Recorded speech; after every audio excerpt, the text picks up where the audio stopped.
Miss হবে না আপনার পছন্দের টিভি শো। দেখুন জি5 অ্যাপে একদম ফ্রি। তোমার মস্তানি এখানে চলবে না।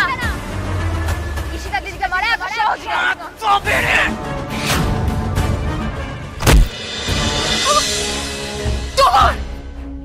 তোমার কিসের সত্যি আমার সাথে? হ্যাঁ, তুমি চিনিও না জানিও না। তুমি এটা কেন করছো? এই ছয়টা কথা থেকে বেলে তুমি মানে একদম চুপ। হ্যাঁ, কান হচ্ছে না, তুই শুনতে পাবে না। হ্যাঁ, এত কথা কিসের? এবার তুই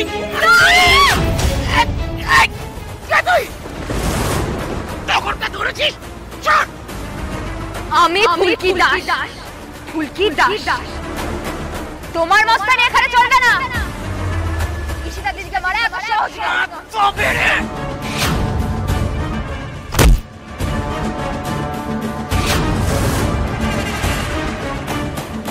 চলো চলো বলছি, চলো।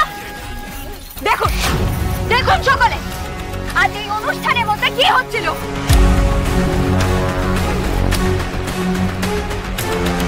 সব কি হচ্ছে? খবর এই মেন গেট ভেতর থেকে বন্ধ করো।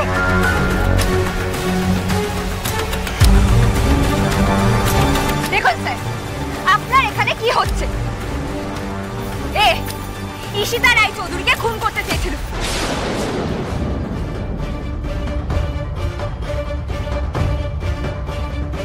ওদিকে ছুরি পড়ে আছে, আমি ধরিনি। আর হ্যাঁ স্যার, আপনি আমাকে একদম ঠিক চিনেছিলেন। আমি হলাম ফুলকি দাস। সেদিন এসেছিলাম আপনার কাছে ঈশিতা রায় চৌধুরীর পাহারার জন্য। সেদিন তো আপনি কিচ্ছু শুনলেন না।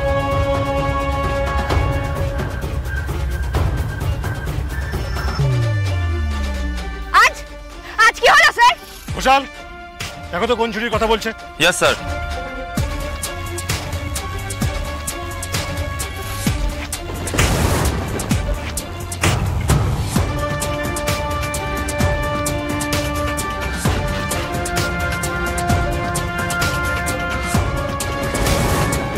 এই যে স্যার, রেখে দাও তোমার কাছে। এবার এবার কি বলবেন আপনি?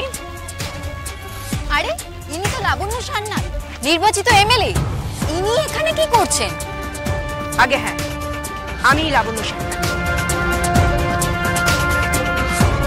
আমি আজ এখানে এসেছি এই সংশোধনাগারের সুরক্ষা ব্যবস্থা দেখতে। আপনি তো বলেছিলেন এখানে সব কয়েদি সমানভাবে সুরক্ষিত। এখানে কোনো বেআইনি কাজ হয় না এবং সবার সুরক্ষার দায় আপনার। তাহলে আজ এখানে এরকম ঘটনা কি করে ঘটলো? সংশোধনাগারের মধ্যে ছুরি এলোই বা কি করে স্যার? না না, এক সেকেন্ড, এখানে তো মিডিয়ার লোকজনও আছে। ওনারাও নিশ্চয়ই জানতে চাইবেন যে কি করে সংশোধনাগারের মধ্যে এরকম একটা অস্ত্র এলো। হ্যাঁ তো? হ্যাঁ হ্যাঁ, আমরা জানতে চাই, আমরা সত্যিটা জানতে চাই। বলুন বলুন। আচ্ছা ঠিক আছে, ঠিক আছে, আমি মিডিয়ার সামনেই টগরকে জিজ্ঞেস করব। আপনারা আমার অফিসে আসুন। এই টগরকে নিয়ে এসো।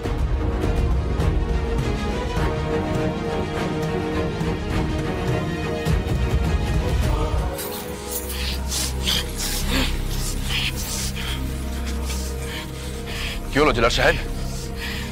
আগের দিন তো অত বড় গলা করে বললেন যেখানে সবাই সুরক্ষিত, কোনো বেআইনি কাজকর্ম হয় না। এখানে সবার সুরক্ষার দায়ভার নাকি আপনার উপর। আপনি বুঝবেন কাকে কতটা সুরক্ষা দেওয়া উচিত। আজ কি বলবেন? আজ এই সুরক্ষিত সংশোধনাগারে এরকম একটা ঘটনা ঘটলো কি করে?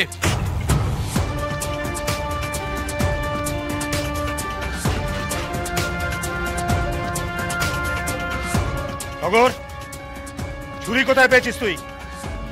আর ঈশিতাকে মারতেই বা গিয়েছিলি কেন?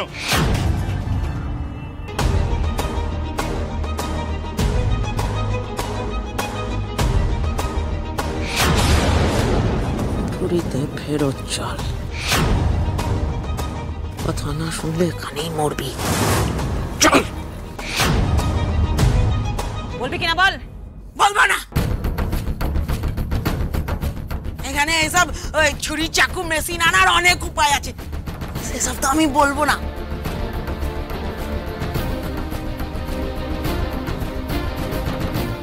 কি করবে? মারবে? সাজা দেবে? টগর কাউকে ভয় পায় না। এই মেয়েটাকে আমার পছন্দ না। এই সারাক্ষণ আমার সঙ্গে ক্যাচাল করতো, ক্যাটক্যাট করে কথা বলতো, আবার ইঞ্জিরি ঝাড়ছিল। আমার ওকে পছন্দ না, তাই ওকে মেরেছি, ব্যাস করেছি। মিথ্যা কথা, একদম মিথ্যা কথা। তুমি এখনো মিথ্যা কথা বলছো। তুমি হলে রুদ্ররূপ সান্যালের লোক।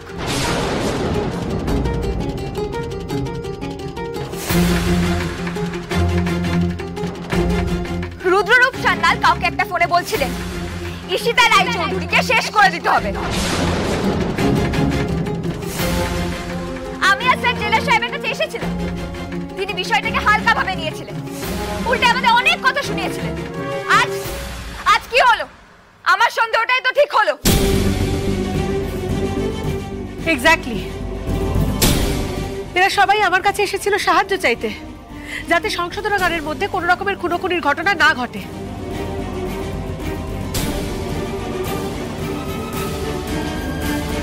স্যার, সাধারণ মানুষ হিসেবে আমাদের সুরক্ষার জন্য কাদের দিকে তাকিয়ে থাকবো? আপনাদের দিকে তো বলুন। মানছি এরা আসামি, কিন্তু এরা তো এদের কৃতকর্মের শাস্তি ভোগ করছে।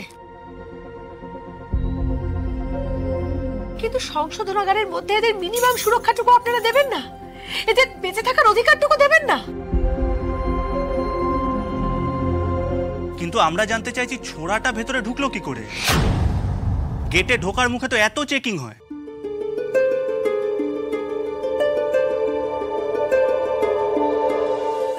আমার একটা জিজ্ঞাসা আছে, একটা কথা বলুন তো, এই জায়গার মধ্যে অস্ত্র চালাচালি হচ্ছে নাকি? হ্যাঁ না ম্যাডাম, এটা হয় না। আমি আপনাকে হলফ করে বলতে পারি এই অস্ত্র বাইরে থেকে এসেছে।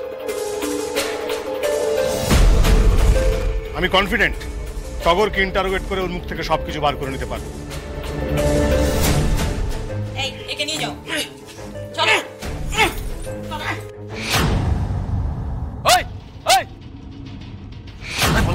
না, আমি কিছু করিনি। কোথায় পালাচ্ছো? চুপ, একদম চুপ।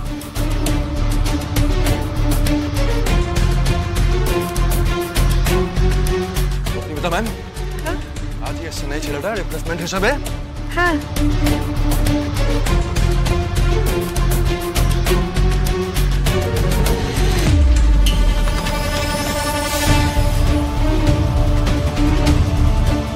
জেলা সাহেব, একে আটক করুন রাইট নাও। চুরি এই এনেছে, ঢোলের মধ্যে করে এনেছে। এই দেখুন, এই দেখুন।